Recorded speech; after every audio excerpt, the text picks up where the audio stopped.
In this tutorial, I'm going to show you where you can get the reports to help you prepare the BAS.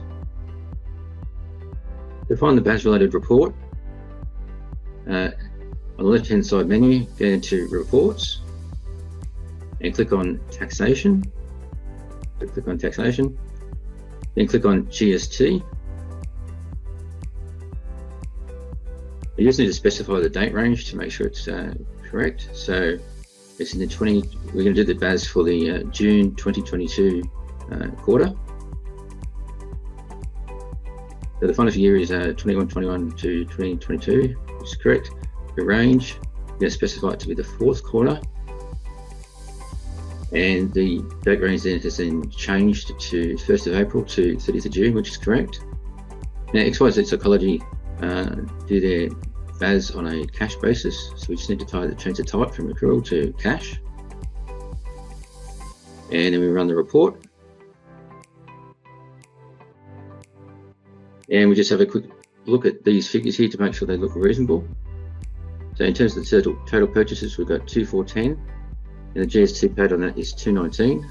So just to do a quick check, times 219 times 11 is 2409, so pretty close to 22410, which we're happy to accept that. If you wanted to drill down and find out the detail behind the total purchases, just click on the total purchases figure, so 2410, click on that. And then you'll be taken to the detail report for the GST on purchases. You'll be able to see the transactions that make up that particular balance.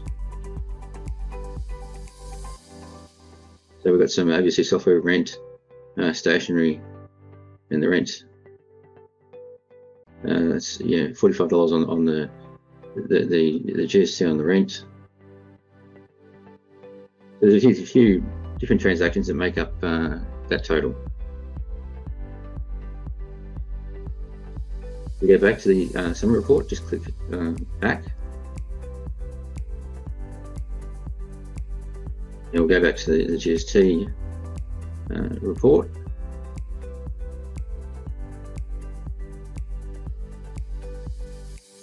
And again, we'll specify the particular range, the date range, so the fourth quarter in 2022.